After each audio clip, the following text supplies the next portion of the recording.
Magandang umaga po sa inyong lahat. Narito na yung ating latest update sa binabantayan natin na bagyong si Super Typhoon Goring as of Wednesday po ngayong umaga, August 30, 2023. Sa ating latest satellite images, huli hong namataan ang Super Typhoon Goring na lalo pa nga hong lumakas. Nasa 195 kilometers per hour yung maximum sustained winds nito, malapit sa gitna at pagbugso na nasa 240 kilometers per hour.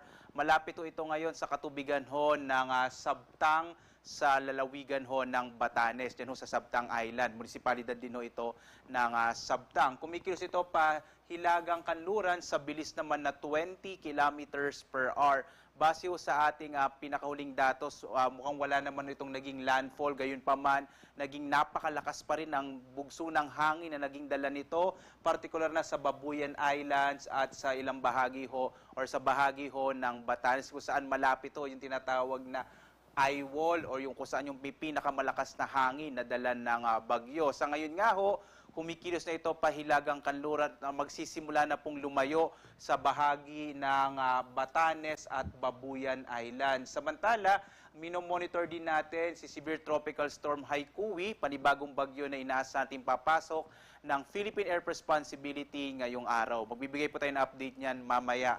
Samantala, patuloy pa rin yung pag-iral ng southwest monsoon o yung tinatawag nating hanging habagat. Ito ngayon ho yung nagdadala ngayon ng mga pag-ulan, partikular na sa kanlurang bahagi ho ng Luzon at ng Kabisayaan. Kaya in general ho ngayong araw, malaking bahagi pa rin ng Luzon at Kabisayaan, lalo na yung kanlurang Visayas, ang makararanas ng maulap na kalangitan na may malaking tsansa ho ng mga pag-ulan. Sa ngayon nga, ito ho yung latest track ho ng bagyong si Goring, na may international name na Saula, at ang ating pagtaya po dito, patuloy itong kikilos pa hilagang kanluran, hilagang kanluran o magsisimula na hong lumayo sa may bahagi ng Batanes at Babuyan Island area. Ito po ay kumikilos ngayon sa may bahagi ng Luzon Strait. Inaasahan nga natin na lalabas ito ng Philippine Area of Responsibility ngayong araw o mamayang gabi o bukas, Huwebes ng madaling araw, patungo sa bahagi naman ng southern part, katimugang bahagi ho ng China. Sa ngayon, nakataas sa signal number 4. Kanina ho, may signal number 5 pa tayo, pero dahil papalayo na yung bagyo, binaba na natin yung tropical cyclone wind signal. Partikular na, nandito sa signal number 4 sa southern portion ng Batanes, northern portion ng Babuyan Islands, signal number 3 naman sa nalalabing bahagi ng Batanes, southwestern portion ng Babuyan Islands, habang signal number 2 sa nalalabing bahagi ng Babuyan Islands, hilagang bahagi ng mainland Cagayan at hilagang bahagi ng Ilocos Norte. Signal number 1 naman ho sa northern and eastern portion ng Isabela, nalalabing bahagi ng Ilocos Norte, nalalabing bahagi ng Cagayan, Apayao, northern portion ng Abra, northern portion ng Kalinga at extreme northern portion of Ilocos Sur. Inaasahan ho natin, halimbawa sa Abra, sa Isabela ho ay mababawasan na or mawawala na yung ating tropical cyclone wind signal habang papalayo ho itong bagyong si Goring. Papalayo na ho siya, so unti-unti na po magsisibaba o mawawala na yung ating babala sa hangin. Samantala ho, pagdating sa ulan, inaasahan pa rin magiging maulan pa rin sa malaking bahagi ng northern Luzon, dito sa may extreme northern Luzon. Sakop po niyan yung Batanes, Ilocos Norte, Abra, Apayao, Kalinga, gayon din sa Cagayan, mainland Cagayan at Isabela. Asahan pa rin ng mga nabanggit ko na mga lalawigan na patuloy yung mga pag-ulan na mararanasan sa araw na ito dulot ng bagyong Goring. Samantala naman, dulot naman ng hanging habagat o southwest monsoon na pinaiigting ng bagyong Goring, inaasahan pa rin natin ang mga pag-ulan, partikular na sa northern part ng Palawan, sa Occidental Mindoro, gayon din ho sa Zambales, Bataan, Antique, Negros Occidental, Guimara, southern portion ng Palawan, kasama yung Cagayan, Silio. So asahan pa rin natin dito sa may bahagi ho ng western section ng Luzon at ng Visayas yung mga pag-ulan sa araw na ito.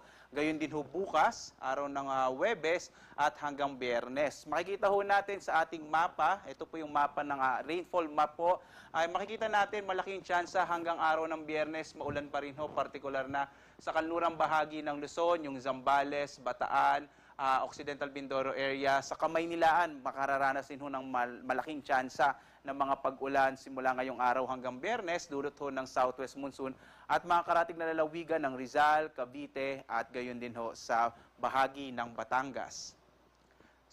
Sa mga lugar ho kung saan inaasa natin ng malalakas sa mga pag-ulan, patuloy po ito nagbababala sa mga biglaang pagguho ng lupa o landslide at mga biglaang pagbaha o flash flood. Iba yung pag-iingat ho, lalo na yung mga lugar kung saan ho matatagpuan na malaki yung tsansa ng mga panganibo na dulot ng malalakas na ulan. Sa ngayon naman, nakataas pa rin ang gale warning natin sa malaking bahagi ho ng Luzon at Visayas. Yung mga baybayin ho ng Luzon at Visayas, delikado pa rin maglayag. Yung mga maliit na sasakyang pandagat at maliliit na mga bangka, posible pa rin ho ang pagkansela ng mga biyahe ho ng mga ilang sasakyang pandagat.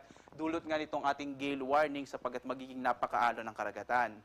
Samantala, posible pa rin ho ngayong araw hanggang Biyernes ang mga pagbugso ng hangin sa malaking bahagi ho ng Luzon, gayon din ho sa may bahagi ng Western Visayas, dulot ho ng pinagsamang epekto ng bagyong Goring at pagpapalakas ito sa hanging habagat. Samantala, balikan ho natin yung ating binabantayan na isa pang bagyong papasok ng Philippine Air Responsibility, ang bagyong si may international name na Haikui. Nasa labas pa ito ng PAR, mahigit 1,560 kilometers east ng extreme northern Luzon. Taglay niya yung hangin na sa 110 kilometers per hour. Malapit sa gitna at pagbugsan sa 135 kilometers per hour. Kumikilos ito pa Kanluran, Hilagang Kanluran sa bilis naman na 15 kilometers per hour. Base ho sa ating latest track, inaasahan natin na papasok ko ito ng Philippine Air Responsibility ngayong umaga o tanghali.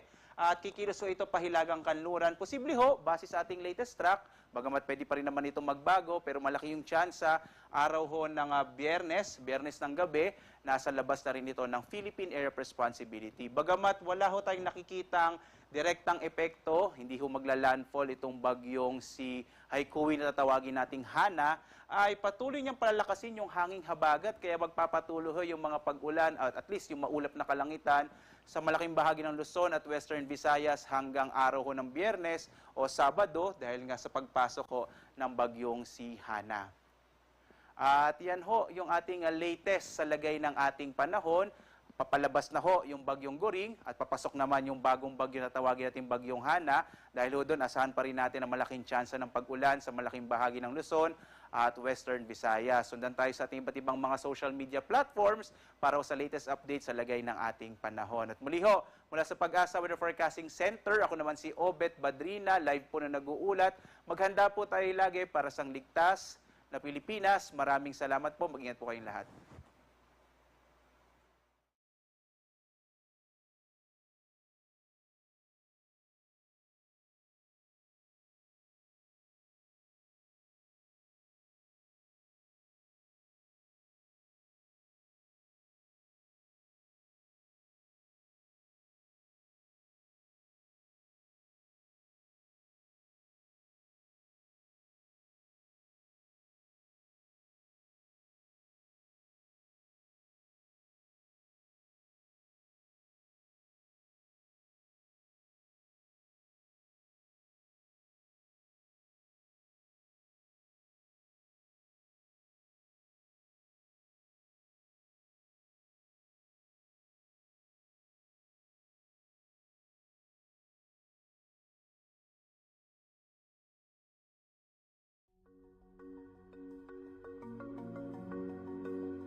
To speak the new beginnings is to speak of the promise of better days, of something to look forward to. Commencement exercises are opportunities for new beginnings.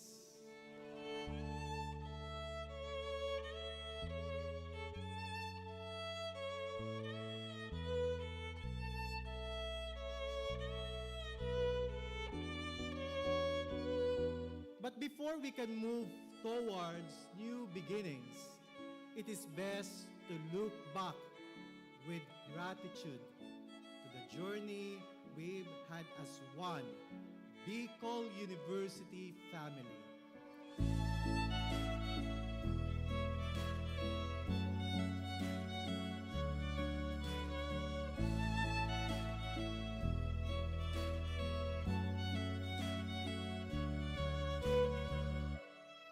Your presence today and those of your loved ones speak of an enduring commitment to persevere despite all the odds. Sabi nga, ang pinakamahalaga sa pamilyang Pilipino ay edukasyon.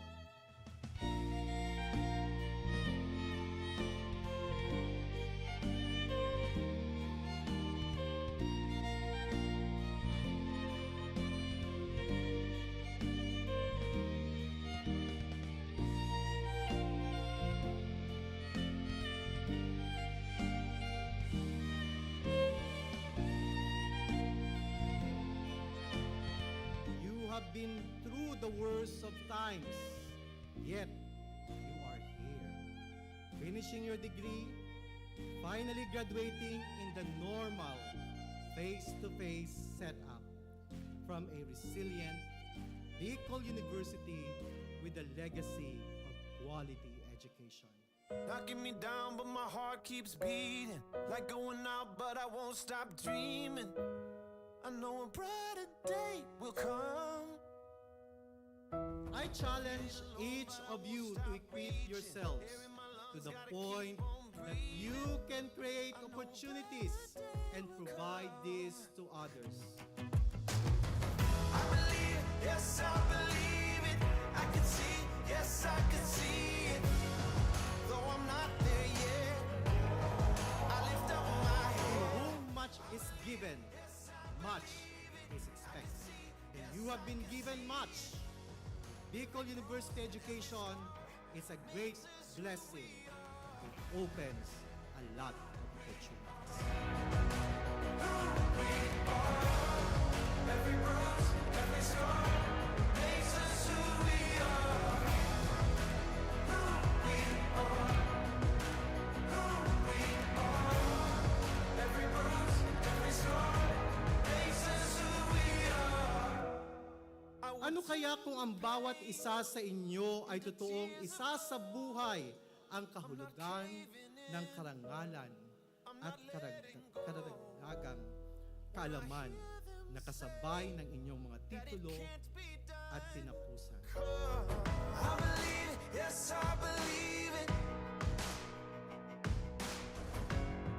Though I'm not there yet, I lift up my head. I believe it, yes, I believe it. Every bruise and every scar. Resiliency is not something you develop in just one incident. It is a product of many persevering nights and days, and even months and years of telling yourself again and again.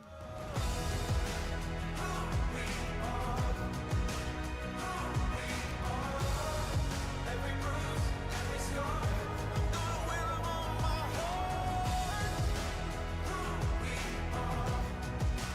Who we are. Every bruise, every scar makes us who we are. Who we are. Who we are. Every bruise and every scar makes us who we are.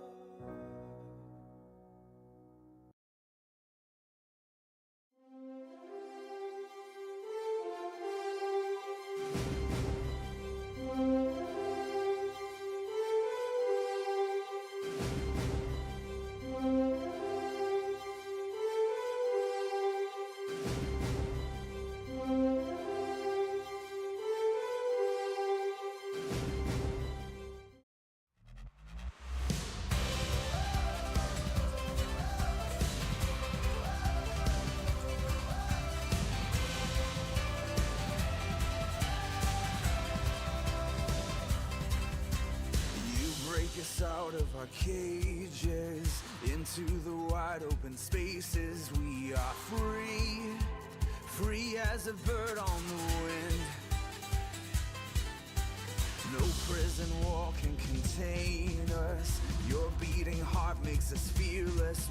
My challenge is on you to equip yourselves to the point that you can create opportunities and provide this to others. Creating opportunities means nurturing your innovative spirit and creative mind. Let our praises run wild and free. Your lion heart is alive in me. Let our freedom and joy begin. With you we're dancing upon our chains. With you we're soaring on eagle's wings. To succeed in any aspect of life, we must be keen on identifying and finding opportunities for growth and development, not only of ourselves, but most importantly, of others and our community. You raise us above the storms. We rise on. Pwede po kamo matakot. Ang artificial intelligence, obvious, is not real intelligence. Dahil po yung puso, dahil tao magmatulog sa iba, dahil tao mag-share, dahil tao mag-care. Kaya huwag po kayo matakot, magkamali. Matakot na kayo magkamali sa maling tao. Let our praises run wild and free. Your lion heart is alive in me. Let our freedom and joy begin. With you we're dancing upon our chains. With you we're soaring on eagle's wings.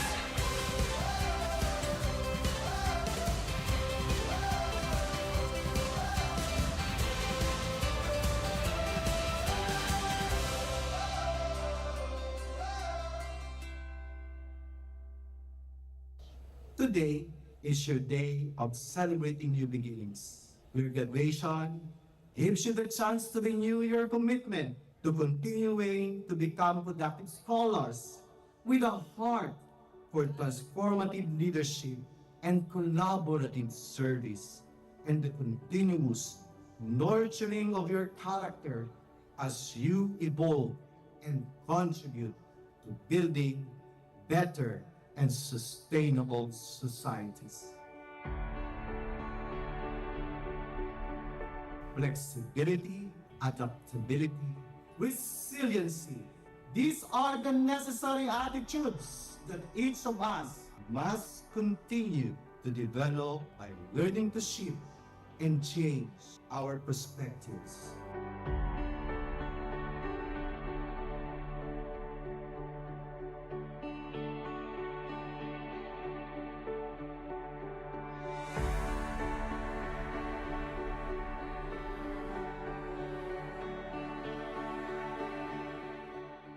By the powers vested in me by the Bicol University Board of Regents, as Bicol University President, I now confirm you graduates of your respective degrees with all the rights and privileges, responsibilities and obligations thereunto appertaining. Congratulations!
Activate the goodness in you. Seek to become blessings. Walk your talk.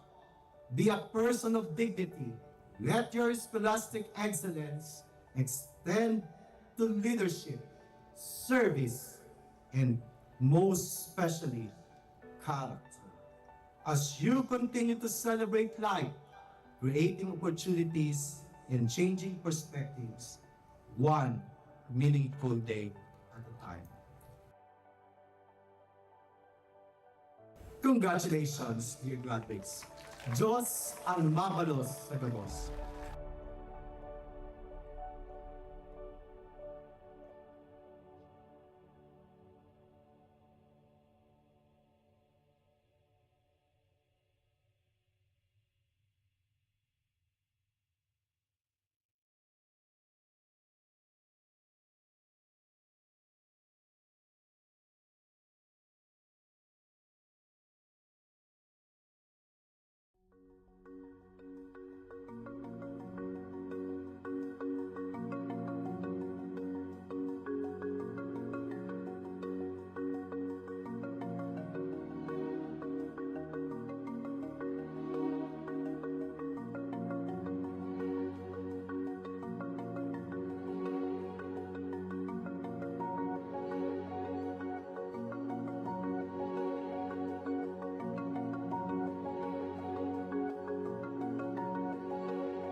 episode of Lingkod Bayan Diaries.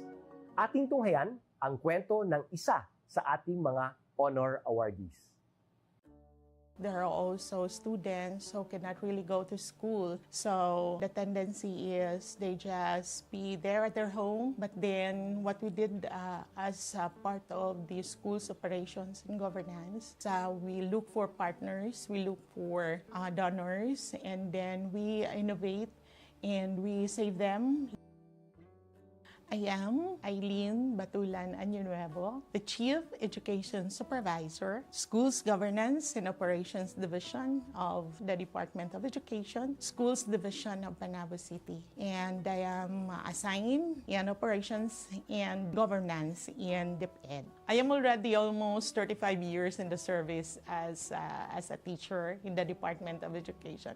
My work as the Chief Education Supervisor is just routine work. In my team, we have the planning, we have the monitoring and evaluation. We also have the training. It is under my team, together with the YFP, the youth formation. The dropout rate of the IP learners was alarming. The superintendent was so worried about it. She told me that we are going to go to the field and then check what happened to our IP learners. So I decided to conduct a study on what happened. Based on the result of my study, children could not go to school because on that particular area, they walk 15 kilometers going to their home and then 15 kilometers going to the school. So back and forth, they are going to have 30 kilometers.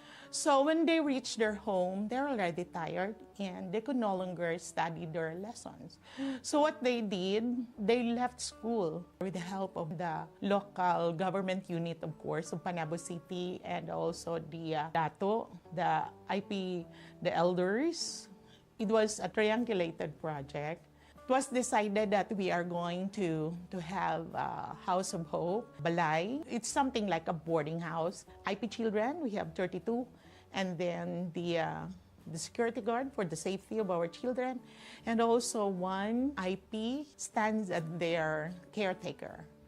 And right now, we are also working on the Gabay Pangarap homeschooling program, wherein those children who could not go to school physically and regularly, they can be saved through homeschooling. I always instill to my team that giving and taking care of our children, especially those who are underserved, the deprived, and also those children who are challenged in life. For example, those young girls who have the early pregnancy, and then the children who are also challenged by law, and then they're also financially not capable of going to school. Right now, we have members who have committed in helping the Gabay Pangarap.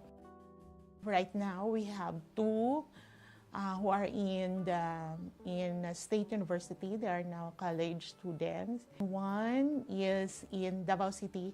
One is taking up commerce. And then the other one, the one that I am supporting, he will be taking up criminology. They promise to themselves that they're going to finish their college. It's not only the courage that's been developed while they are still in Balay Paglaom, but their motivation to really finish their education. And then we really wanted them that someday they will be empowered so that when they go back to their community, they're already successful. And then it could be replicated and replicated, and they will stand as an inspiration to other Lumad children. When we say education, it should be fair to all. Whatever type of learner, it could be IP, whatever. We need to be fair to them, and we need to check whether all of this type of children or learners were able to access education. So the IPs, the IP learners, sometimes they are left behind and they are deprived. So we need to take care of them. To my fellow public servant, we will serve our clients with integrity, passion, honesty, and let's be responsible and accountable to whatever actions we're going to make. Let's serve our clientele with love, passion, and with a smile. I am Eileen Batulan Año Nuevo, Chief Education Supervisor, Schools Governance and Operations Division, Department of Education, Schools Division of Panabo City, Region 11. And this is my servant hero story.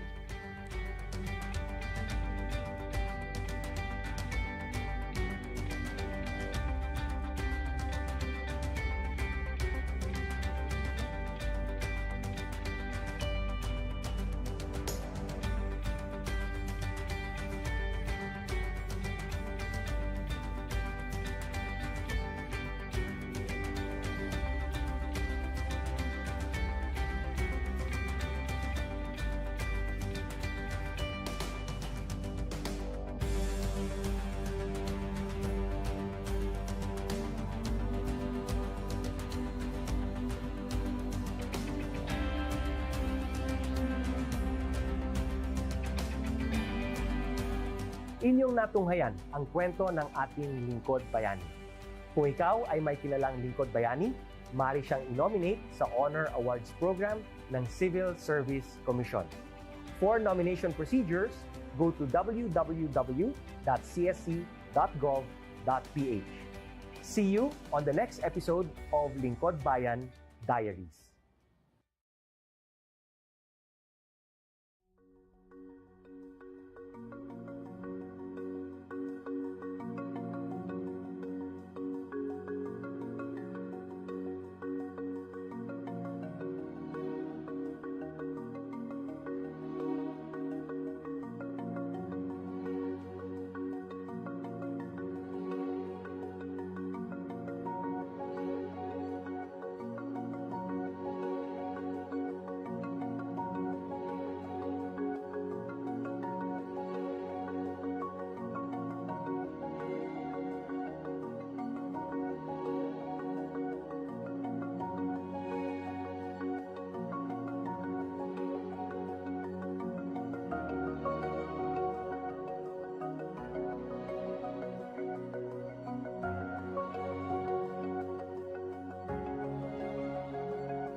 Magandang umaga po sa inyong lahat. Narito na yung ating latest update sa binabantayan natin na bagyong si Super Typhoon Goring as of Wednesday po ngayong umaga, August 30, 2023. Sa ating latest satellite images, huli hong namataan ang Super Typhoon Goring na lalo pa nga hong lumakas. Nasa 195 kilometers per hour yung maximum sustained winds nito, malapit sa gitna at pagbugso na nasa 240 kilometers per hour.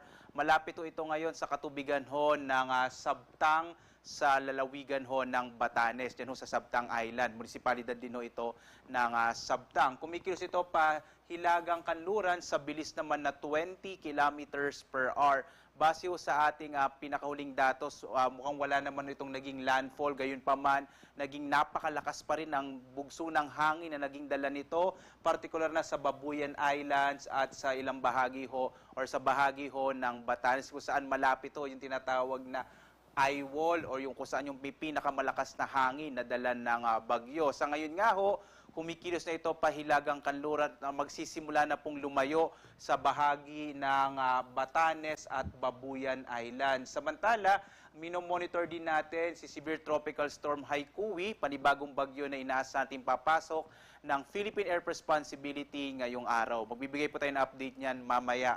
Samantala, patuloy pa rin yung pag-iral ng southwest monsoon o yung tinatawag nating hanging habagat. Ito ngayon ho yung nagdadala ngayon ng mga pag-ulan, partikular na sa kanlurang bahagi ho ng Luzon at ng Kabisayaan. Kaya in general ho ngayong araw, malaking bahagi pa rin ng Luzon at Kabisayaan, lalo na yung kanlurang Visayas, ang makararanas ng maulap na kalangitan na may malaking tsansa ho ng mga pag-ulan. Sa ngayon nga, ito ho yung latest track ho ng bagyong si Goring, na may international name na Saula, at ang ating pagtaya po dito, patuloy itong kikilos pa hilagang kanluran o magsisimula na hong lumayo sa may bahagi ng Batanes at Babuyan Island area. Ito po ay kumikilos ngayon sa may bahagi ng Luzon Strait. Inaasahan nga natin na lalabas ito ng Philippine Area of Responsibility ngayong araw o mamayang gabi ho o bukas, Huwebes ng madaling araw, patungo sa bahagi naman ng southern part, katimugang bahagi ho ng China. Sa ngayon, nakataas sa signal number 4. Kanina ho, may signal number 5 pa tayo, pero dahil papalayo na yung bagyo, binaba na natin yung tropical cyclone wind signal. Partikular na, nandito sa signal number 4 sa southern portion ng Batanes, northern portion ng Babuyan Islands, signal number 3 naman sa nalalabing bahagi ng Batanes, southwestern portion ng Babuyan Islands, habang signal number 2 sa nalalabing bahagi ng Babuyan Islands, hilagang bahagi ng mainland Cagayan at hilagang bahagi ng Ilocos Norte. Signal number 1 naman ho sa northern and eastern portion ng Isabela, nalalabing bahagi ng Ilocos Norte, nalalabing bahagi ng Cagayan, Apayao, northern portion ng Abra, northern portion ng Kalinga at extreme northern portion of Ilocos Sur. Inaasahan ho natin, halimbawa sa Abra, sa Isabela ho ay mababawasan na or mawawala na yung ating tropical cyclone wind signal habang papalayo ho itong bagyong si Goring. Papalayo na ho siya, so unti-unti na po magsisibaba o mawawala na yung ating babala sa hangin. Samantala ho, pagdating sa ulan, inaasahan pa rin magiging maulan pa rin sa malaking bahagi ng northern Luzon, dito sa may extreme northern Luzon. Sakop po niyan yung Batanes, Ilocos Norte, Abra, Apayao, Kalinga, gayon din sa Cagayan, mainland Cagayan at Isabela. Asahan pa rin ng mga nabanggit ko na mga lalawigan na patuloy yung mga pag-ulan na mararanasan sa araw na ito dulot ng bagyong Goring. Samantala naman, dulot naman ng hanging habagat o southwest monsoon na pinaiigting ng bagyong Goring. Inaasahan pa rin natin ang mga pag-ulan, partikular na sa northern part ng Palawan, sa Occidental Mindoro, gayon din ho sa Zambales, Bataan, Antique, Negros Occidental, Guimara, southern portion ng Palawan, kasama yung Cagayan, Silio. So asahan pa rin natin dito sa may bahagi ho ng western section ng Luzon at ng Visayas yung mga pag-ulan sa araw na ito. Gayon din ho bukas, araw ng Huwebes at hanggang Biyernes. Makikita ho natin sa ating mapa, ito po yung mapa ng rainfall map po, ay makikita natin malaking tsansa hanggang araw ng Biyernes, maulan pa rin ho, partikular na sa kanlurang bahagi ng Luzon, yung Zambales, Bataan, Occidental Mindoro area. Sa Kamaynilaan, makararanas din ho ng malaking tsansa ng mga pag-ulan simula ngayong araw hanggang Biyernes, dulot ho ng southwest monsoon at mga karatig na lalawigan ng Rizal, Cavite at gayon din ho sa bahagi ng Batangas. Sa mga lugar ho kung saan inaasa natin ng malalakas sa mga pag-ulan, patuloy pa tayo nagbababala sa mga biglaang pagguho ng lupa o landslide at mga biglaang pagbaha o flash flood. Iba yung pag-iingat ho, lalo na yung mga lugar kung saan ho matatagpuan na malaki yung tsansa ng mga panganibo na dulot ng malalakas na ulan. Sa ngayon naman, nakataas pa rin ang gale warning natin sa malaking bahagi ho ng Luzon at Visayas. Yung mga baybayin ho ng Luzon at Visayas, delikado pa rin maglayag. Yung mga maliit na sasakyang pandagat at maliliit na mga bangka, posible pa rin ho ang pagkansela ng mga biyahe ho ng mga ilang sasakyang pandagat. Dulot nga nitong ating gale warning sapagkat magiging napakaalo ng karagatan. Samantala, posible pa rin ho ngayong araw hanggang Biyernes ang mga pagbugso ng hangin sa malaking bahagi ho ng Luzon, gayon din ho sa may bahagi ng Western Visayas, dulot ho ng pinagsamang epekto ng bagyong Goring at pagpapalakas ito sa hanging habagat. Samantala, balikan ho natin yung ating binabantayan na isa pang bagyong papasok ng Philippine Area of Responsibility, ang bagyong si may international name na Haikui. Nasa labas pa ito ng PAR, mahigit 1,560 kilometers east ng extreme northern Luzon. Taglay niya yung hangin na sa 110 kilometers per hour. Malapit sa gitna at pagbugsan sa 135 kilometers per hour. Kumikilos ito pa Kanluran, Hilagang Kanluran sa bilis naman na 15 kilometers per hour. Base ho sa ating latest track, inaasahan natin na papasok ko ito ng Philippine Air Responsibility ngayong umaga o tanghali at kikilos ho ito pahilagang Kanluran. Posible ho, base sa ating latest track, bagamat pwede pa rin naman ito magbago, pero malaki yung tsansa, araw ho ng Biyernes ng gabi, nasa labas na rin ito ng Philippine Air Responsibility. Bagamat wala ho tayong nakikitang direktang epekto, hindi ho magla-landfall itong bagyong si Haikui na tatawagin nating Hana, ay patuloy niyang palalakasin yung hanging habagat, kaya magpapatuloy ho yung mga pag-ulan at least yung maulap na kalangitan sa malaking bahagi ng Luzon at Western Visayas hanggang araw ho ng Biyernes o Sabado dahil nga sa pagpasok ho ng bagyong si Hana. At yan ho yung ating latest sa lagay ng ating panahon. Papalabas na ho yung bagyong Goring at papasok naman yung bagong bagyo na tawagin natin bagyong Hana. Dahil ho doon, asahan pa rin natin ang malaking tsansa ng pag-ulan sa malaking bahagi ng Luzon at Western Visayas. Sundan tayo sa ating iba't ibang mga social media platforms para ho sa latest update sa lagay ng ating panahon. At muli ho, mula sa Pag-asa Weather Forecasting Center, ako naman si Obet Badrina, live po na nag-uulat. Maghanda po tayo lagi para sa ligtas na Pilipinas. Maraming salamat po. Mag-ingat po kayong lahat.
To speak the new beginnings is to speak of the promise of better days, of something to look forward to. Commencement exercises are opportunities for new beginnings.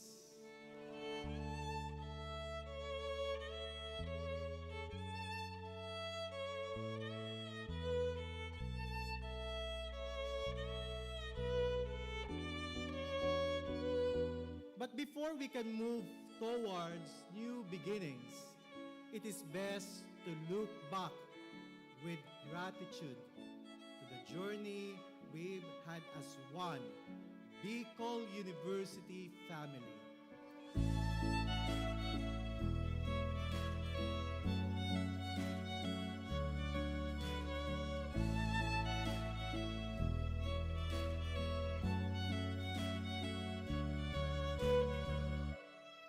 Your presence today and those of your loved ones speak of an enduring commitment to persevere despite all the odds. Sabi nga, ang pinakamahalaga sa pamilyang Pilipino ay edukasyon.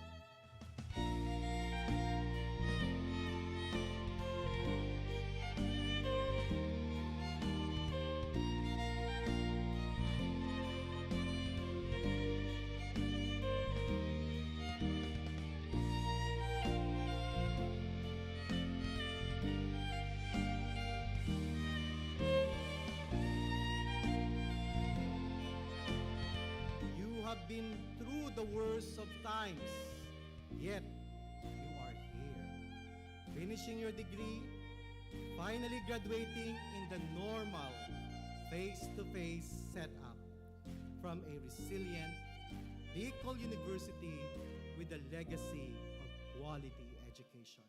Knocking me down, but my heart keeps beating. Like going out, but I won't stop dreaming.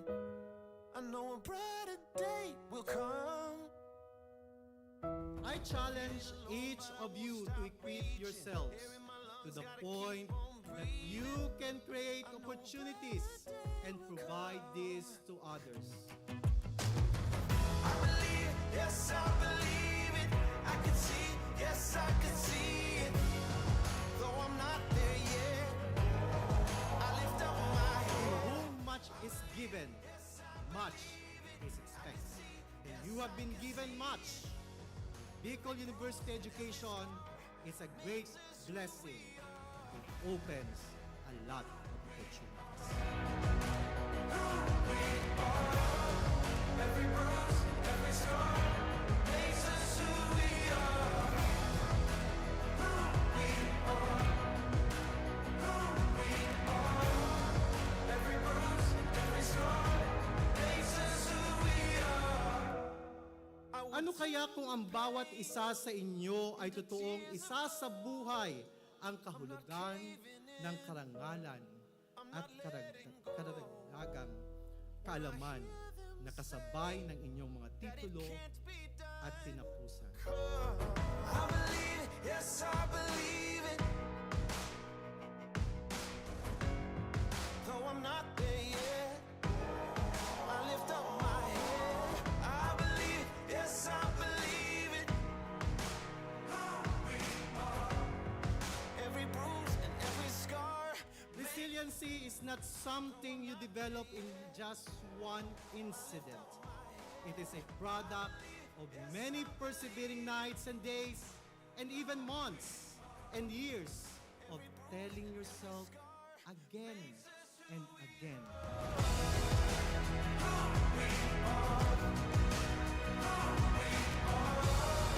Every bruise, every scar. I'm gonna wear 'em on my heart. Who we are. Who we are. Every bruise, every scar makes us who we are. Who we are. Who we are. Every bruise and every scar makes us who we are.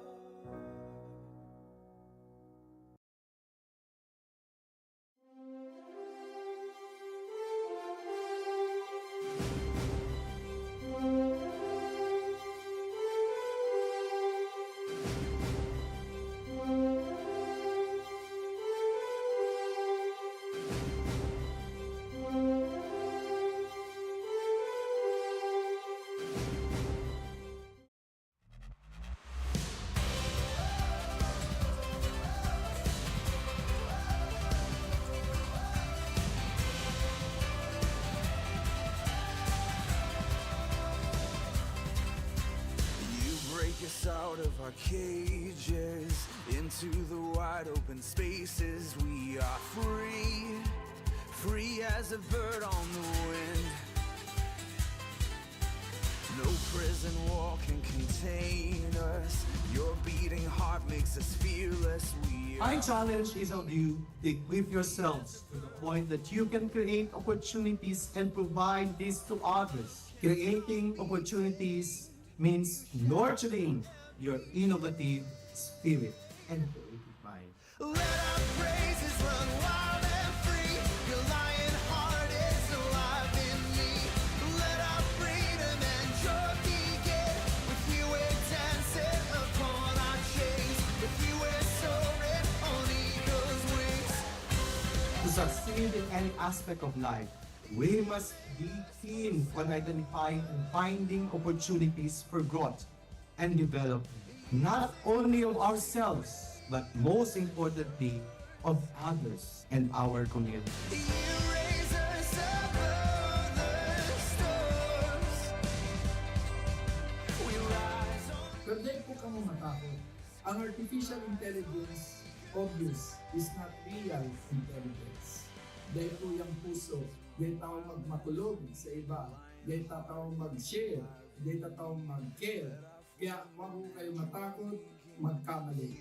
Matakot na kayo magkamali sa maling tao. Let our praises run wild and free. Your lion heart is alive in me. Let our freedom and joy begin. With you we're dancing upon our chains. With you we're soaring on eagle's wings.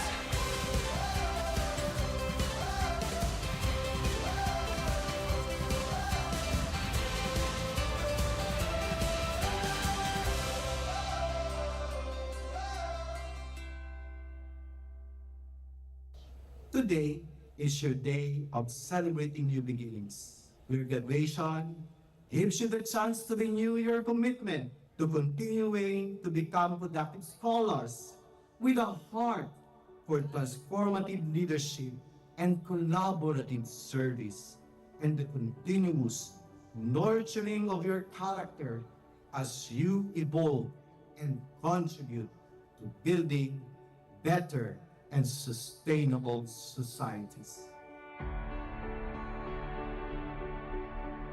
Flexibility, adaptability, resiliency.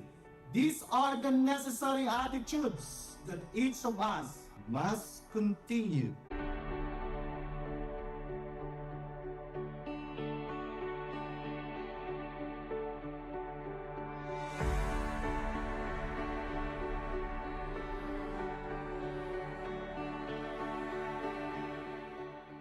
By the powers vested in me by the Bicol University Board of Regents, as Bicol University President, I now confirm you graduates of your respective degrees with all the rights and privileges, responsibilities and obligations thereunto appertaining. Congratulations!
Activate the goodness in you. Seek to become blessings. Walk your talk.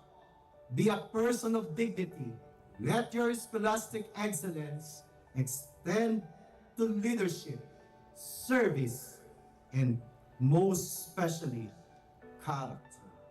As you continue to celebrate life, creating opportunities and changing perspectives, one meaningful day at a time. Congratulations, dear graduates. Diyos ang mabalos sa gabos.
episode of Lingkod Bayan Diaries.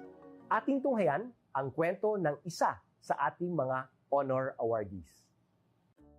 There are also students who cannot really go to school. So the tendency is they just be there at their home. But then what we did as part of the school's operations and governance, we look for partners, we look for donors, and then we innovate and we save them. I am Eileen Batulan Añonuevo, the Chief Education Supervisor, Schools Governance and Operations Division of the Department of Education, Schools Division of Panabo City. And I am assigned in Operations and Governance in DepEd. I am already almost 35 years in the service as a teacher in the Department of Education. My work as the Chief Education Supervisor is just routine work. In my team, we have the planning, we have the monitoring and evaluation. We also have the training. It is under my team, together with the YFP, the youth formation. The dropout rate of the IP learners was alarming. The superintendent was so worried about it. She told me that we are going to go to the field and then check what happened to our IP learners. So I decided to conduct a study on what happened. Based on the result of my study, children could not go to school because on that particular area, they walk 15 kilometers going to their home and then 15 kilometers going to the school. So back and forth, they are going to have 30 kilometers. So when they reach their home, they're already tired and they could no longer study their lessons. So what they did, they left school with the help of the local government unit, of course, of Panabo City, and also the DATO, the IP, the elders. It was a triangulated project. It was decided that we are going to have a House of Hope, Balay. It's something like a boarding house. IP children, we have 32, and then the security guard for the safety of our children, and also one IP stands as their caretaker. And right now, we are also working on the Gabay Pangarap homeschooling program, wherein those children who could not go to school physically and regularly, they can be saved through homeschooling. I always instill to my team that giving and taking care of our children, especially those who are underserved, the deprived, and also those children who are challenged in life. For example, those young girls who have the early pregnancy, and then the children who are also challenged by law, and then they're also financially not capable of going to school. Right now, we have members who have committed in helping the Gabay Pangarap. Right now, we have two who are in State University. They are now college students. One is in Davao City. One is taking up commerce. And then the other one, the one that I am supporting, he will be taking up criminology. They promise to themselves that they're going to finish their college. It's not only the courage that's been developed while they are still in Balay Paglaom, but their motivation to really finish their education. And then we really wanted them that someday they will be empowered so that when they go back to their community, they're already successful. And then it could be replicated and replicated, and they will stand as an inspiration to other Lumad children. When we say education, it should be fair to all. Whatever type of learner, it could be IP, whatever. We need to be fair to them, and we need to check whether all of this type of children or learners were able to access education. So the IPs, the IP learners, sometimes they are left behind and they are deprived. So we need to take care of them. To my fellow public servant, we will serve our clients with integrity, passion, honesty, and let's be responsible and accountable to whatever actions we're going to make. Let's serve our clientele with love, passion, and with a smile. I am Eileen Batulan Año Nuevo, Chief Education Supervisor, Schools Governance and Operations Division, Department of Education, Schools Division of Panabo City, Region 11. And this is my servant hero story.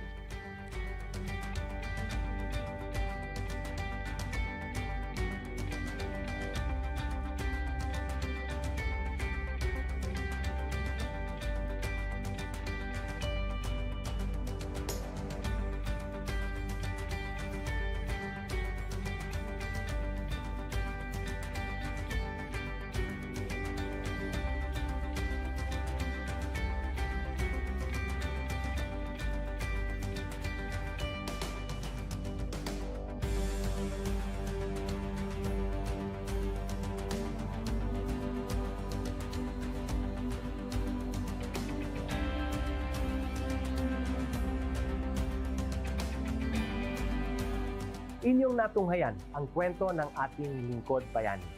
Kung ikaw ay may kilalang lingkod bayani, maaari siyang i-nominate sa Honor Awards Program ng Civil Service Commission. For nomination procedures, go to www.csc.gov.ph. See you on the next episode of Lingkod Bayan Diaries.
magandang umaga po sa inyong lahat. Narito na yung ating latest update sa binabantayan natin na bagyong si Super Typhoon Goring as of Wednesday po ngayong umaga, August 30, 2023.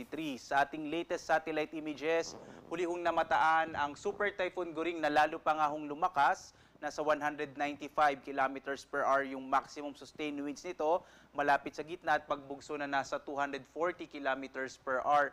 Malapit ito ngayon sa katubigan ho ng Sabtang sa lalawigan ho ng Batanes, dyan ho sa Sabtang Island. Munisipalidad din ho ito ng Sabtang. Kumikilos ito pa Hilagang Kanluran sa bilis naman na 20 kilometers per hour. Base ho sa ating pinakahuling datos, mukhang wala naman itong naging landfall. Gayunpaman, naging napakalakas pa rin ang bugso ng hangin na naging dala nito, partikular na sa Babuyan Islands at sa ilang bahagi ho or sa bahagi ho ng Batanes kung saan malapit ho yung tinatawag na eye wall o yung kung saan yung pinakamalakas na hangin na dala ng bagyo. Sa ngayon nga ho, kumikilos na ito pahilagang kanluran na magsisimula na pong lumayo sa bahagi ng Batanes at Babuyan Island. Samantala, minomonitor din natin si Severe Tropical Storm Haikui, panibagong bagyo na inaasahan natin papasok ng Philippine Air Responsibility ngayong araw. Magbibigay po tayo ng update niyan mamaya. Samantala, patuloy pa rin yung pag-iral ng southwest monsoon o yung tinatawag nating hanging habagat.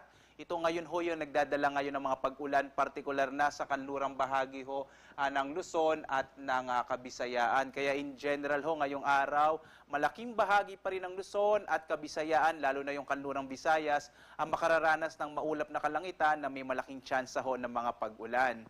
Sa ngayon nga, ito ho yung latest track ho ng bagyong si Goring, na may international name na Saula, at ang ating pagtaya po dito, patuloy itong kikilos pa Hilagang Kanluran, Hilagang Kanluran o magsisimula na hong lumayo sa may bahagi ng Batanes at Babuyan Island area. Ito po ay kumikilos ngayon sa may bahagi ng Luzon Strait.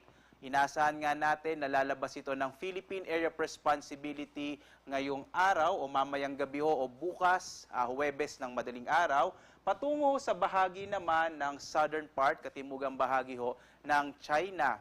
Sa ngayon, nakataas sa signal number 4. Kanina ho, may signal number 5 pa tayo, pero dahil papalayo na yung bagyo, as binabana natin yung tropical cyclone wind signal, particular na nandito sa signal number 4 sa southern portion ng Batanes, northern portion ng Babuyan Islands, signal number 3 naman sa nalalabing bahagi ng Batanes, southwestern portion ng Babuyan Islands, habang signal number 2 sa nalalabing bahagi ng Babuyan Islands, hilagang bahagi ng mainland Cagayan at hilagang bahagi ng Ilocos Norte.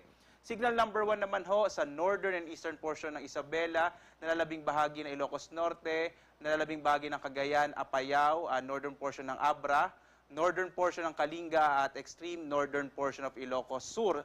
Inaasahan ho natin, halimbawa sa Abra, sa Isabela ho ay mababawasan na or mawawala na yung ating tropical cyclone wind signal habang papalayo ho itong bagyong si Goring. Papalayo na ho siya, so unti-unti na po magsisibaba o mawawala na yung ating babala sa hangin. Samantala ho, pagdating sa ulan, inaasahan pa rin magiging maulan pa rin sa malaking bahagi ng northern Luzon, dito sa may extreme northern Luzon.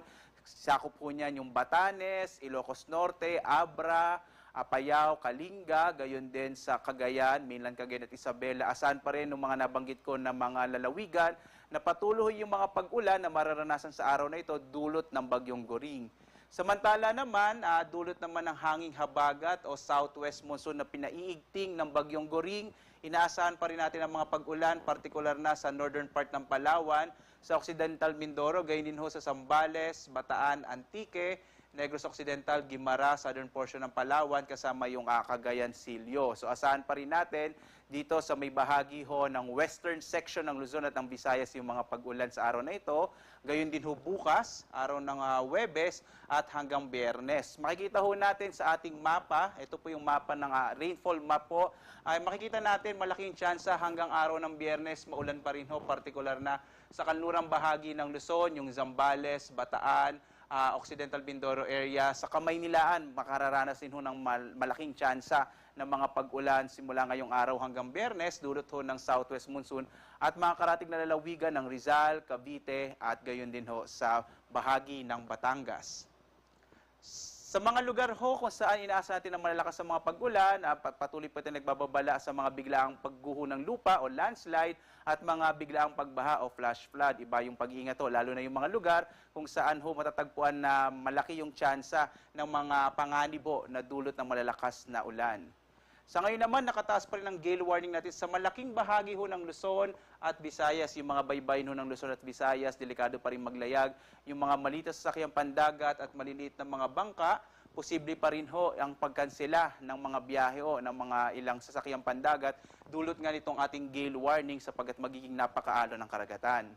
Samantala, posible pa rin ho ngayong araw hanggang Biyernes ang mga pagbugso ng hangin sa malaking bahagi ho ng Luzon, gayon din ho sa may bahagi ng Western Visayas, dulot ho ng pinagsamang epekto ng bagyong Goring at pagpapalakas ito sa hanging habagat.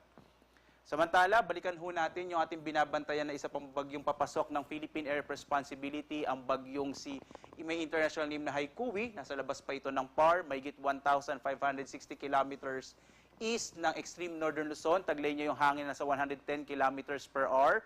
Malapit sa gitna at pagbugsan sa 135 kilometers per hour. Kumikilos ito pa Kanluran, Hilagang Kanluran sa bilis naman na 15 kilometers per hour. Base ho sa ating latest track, inaasahan natin na papasok ho ito ng Philippine Air Responsibility ngayong umaga o tanghali. At kikilos ho ito pa Hilagang Kanluran. Posible ho, base sa ating latest track, bagamat pwede pa rin naman ito magbago, pero malaki yung tsansa, araw ho ng Biyernes ng gabi, nasa labas na rin ito ng Philippine Area of Responsibility. Bagamat wala ho tayong nakikitang direktang epekto, hindi ho magla-landfall itong bagyong si Haikui na tatawagin nating Hana, ay patuloy niyang palalakasin yung hanging habagat, kaya magpapatuloy ho yung mga pag-ulan at least yung maulap na kalangitan sa malaking bahagi ng Luzon at Western Visayas hanggang araw ho ng Biyernes o Sabado dahil nga sa pagpasok ho ng bagyong si Hana. At yan ho yung ating latest sa lagay ng ating panahon.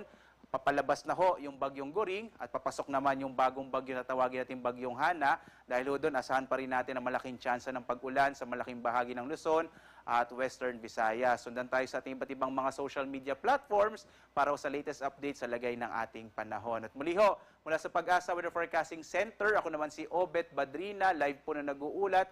Maghanda po tayo lagi para sa ligtas na Pilipinas. Maraming salamat po. Mag-ingat po kayong lahat.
To speak the new beginnings is to speak of the promise of better days, of something to look forward to. Commencement exercises are opportunities for new beginnings.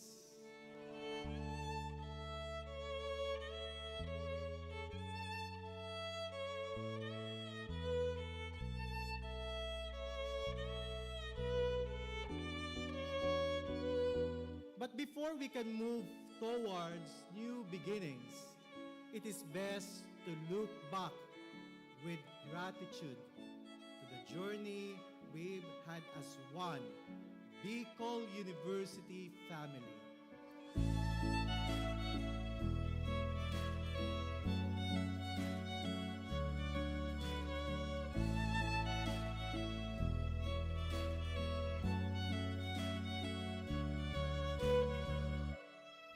Your presence today and those of your loved ones speak of an enduring commitment to persevere despite all the odds. Sabi nga, ang pinakamahalaga sa pamilyang Pilipino ay edukasyon.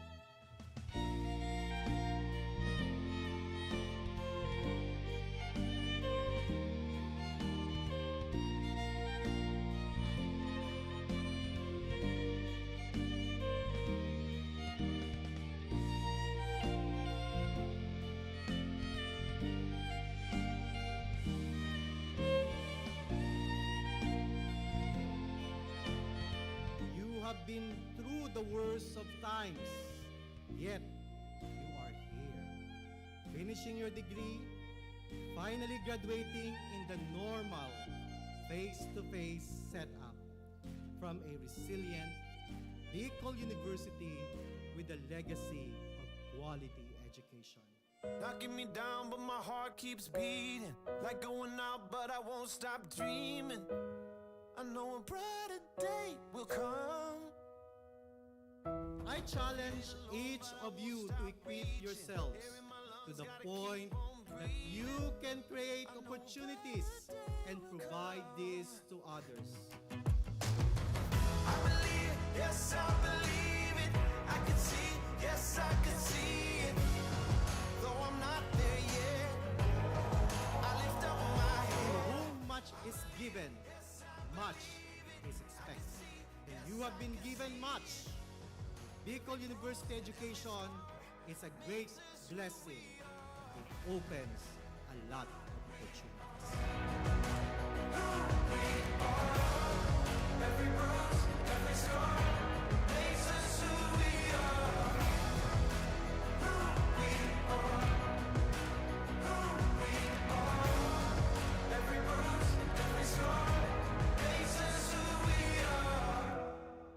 Ano kaya kung ang bawat isa sa inyo ay totoong isa sa buhay ang kahulugan ng karangalan at karagdagang kaalaman na kasabay ng inyong mga titulo at tinapusan? I believe, yes, I believe it. Though I'm not there yet, I lift up my head. I believe, yes, I believe it. Every bruise and every scar. Resiliency is not something you develop in just one incident. It is a product of many persevering nights and days, and even months and years of telling yourself again and again.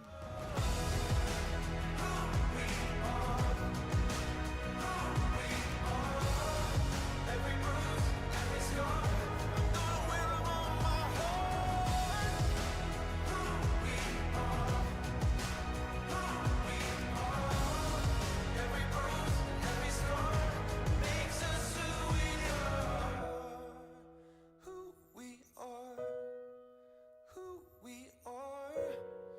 Every bruise and every scar makes us who we are.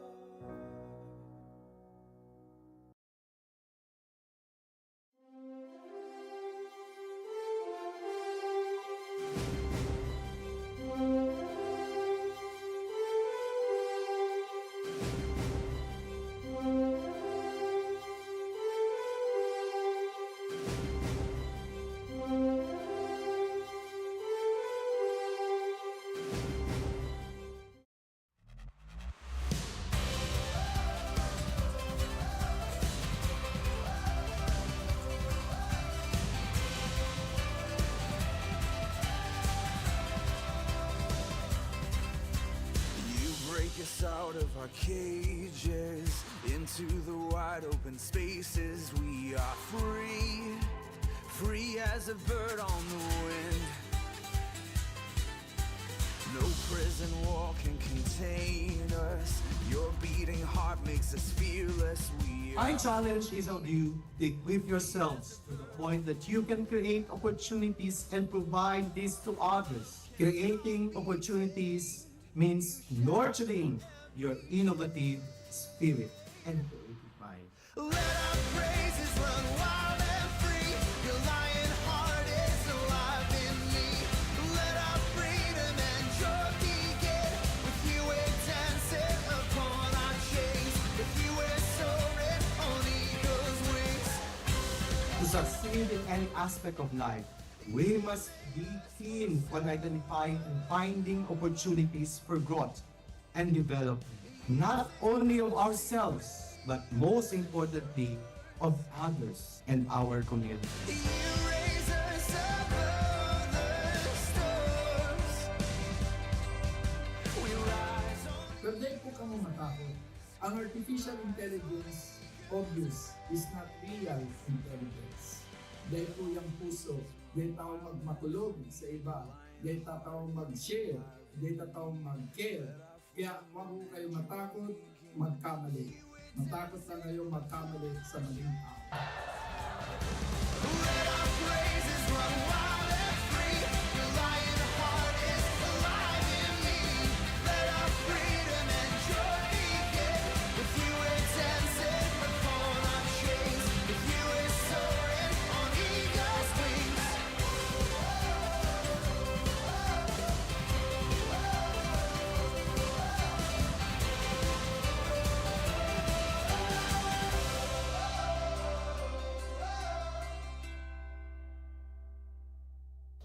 Today is your day of celebrating new beginnings. Your graduation gives you the chance to renew your commitment to continuing to become productive scholars with a heart for transformative leadership and collaborative service, and the continuous nurturing of your character as you evolve and contribute to building better and sustainable societies. Flexibility, adaptability, resiliency. These are the necessary attitudes that each of us must continue to develop by learning to shift and change our perspectives.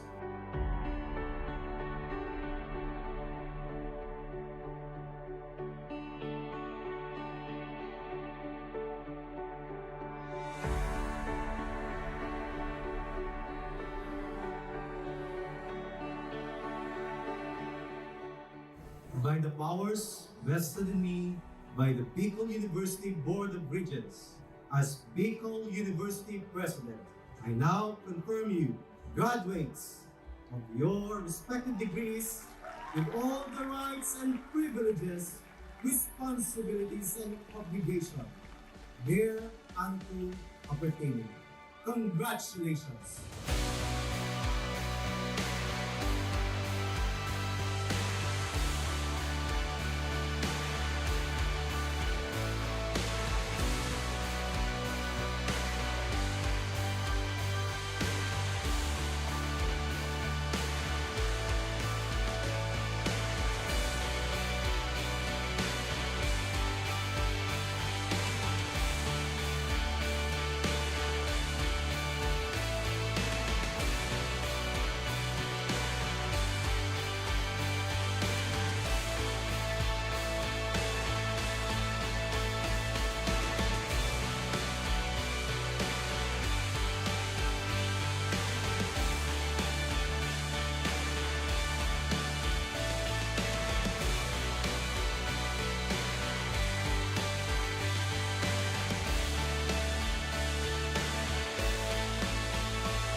Activate the goodness in you. Seek to become blessings. Walk your talk.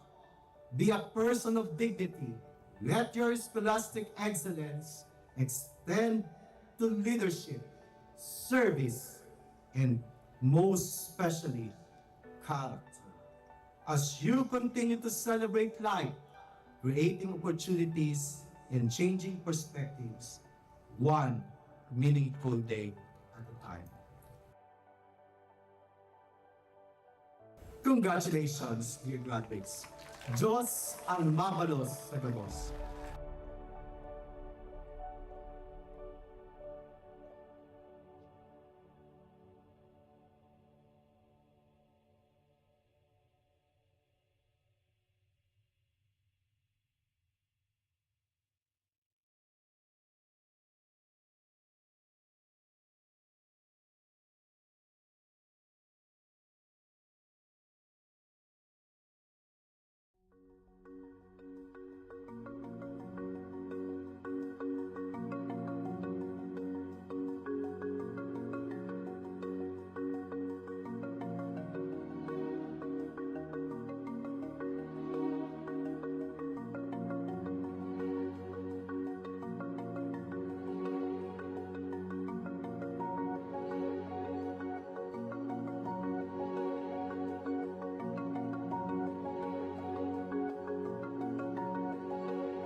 Lingkod Bayan Diaries. Ating tunghayan ang kwento ng isa sa ating mga honor awardees. There are also students who cannot really go to school. So the tendency is they just be there at their home. But then what we did as part of the school's operations and governance, we look for partners, we look for donors, and then we innovate and we save them. I am Eileen Batulan Añonuevo, the Chief Education Supervisor, Schools Governance and Operations Division of the Department of Education, Schools Division of Panabo City. And I am assigned in Operations and Governance in DepEd. I am already almost 35 years in the service as a teacher in the Department of Education. My work as the Chief Education Supervisor is just routine work. In my team, we have the planning, we have the monitoring and evaluation. We also have the training. It is under my team, together with the YFP, the youth formation. The dropout rate of the IP learners was alarming. The superintendent was so worried about it. She told me that we are going to go to the field and then check what happened to our IP learners. So I decided to conduct a study on what happened. Based on the result of my study, children could not go to school because on that particular area, they walk 15 kilometers going to their home and then 15 kilometers going to the school. So back and forth, they are going to have 30 kilometers. So when they reach their home, they're already tired and they could no longer study their lessons. So what they did, they left school with the help of the local government unit, of course, of Panabo City, and also the DATO, the IP, the elders. It was a triangulated project. It was decided that we are going to have a House of Hope, Balay. It's something like a boarding house. IP children, we have 32. And then the security guard for the safety of our children. And also one IP stands as their caretaker. And right now, we are also working on the Gabay Pangarap homeschooling program, wherein those children who could not go to school physically and regularly, they can be saved through homeschooling. I always instill to my team that giving and taking care of our children, especially those who are underserved, the deprived, and also those children who are challenged in life. For example, those young girls who have the early pregnancy, and then the children who are also challenged by law, and then they're also financially not capable of going to school. Right now, we have members who have committed in helping the Gabay Pangarap. Right now, we have two who are in State University. They are now college students. One is in Davao City. One is taking up commerce. And then the other one, the one that I am supporting, he will be taking up criminology. They promise to themselves that they're going to finish their college. It's not only the courage that's been developed while they are still in Balay Paglaom, but their motivation to really finish their education. And then we really wanted them that someday they will be empowered so that when they go back to their community, they're already successful. And then it could be replicated and replicated, and they will stand as an inspiration to other Lumad children. When we say education, it should be fair to all. Whatever type of learner, it could be IP, whatever. We need to be fair to them, and we need to check whether all of this type of children or learners were able to access education. So the IPs, the IP learners, sometimes they are left behind and they are deprived. So we need to take care of them.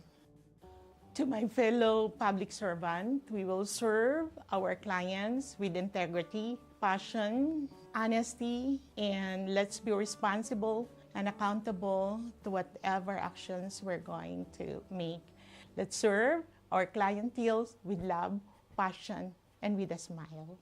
I am Eileen Batulan Año Nuevo, Chief Education Supervisor, Schools Governance and Operations Division, Department of Education, Schools Division of Panabo City, Region 11. And this is my servant hero story.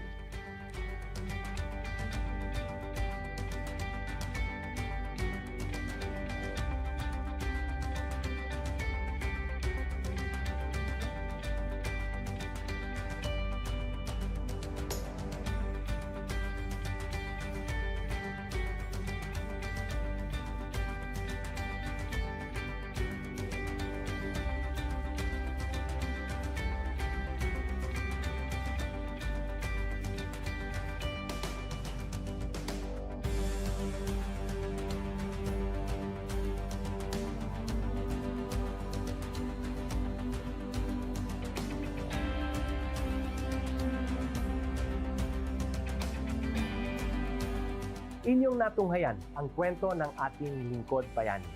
Kung ikaw ay may kilalang lingkod bayani, maaari siyang i-nominate sa Honor Awards Program ng Civil Service Commission. For nomination procedures, go to www.csc.gov.ph. See you on the next episode of Lingkod Bayan Diaries.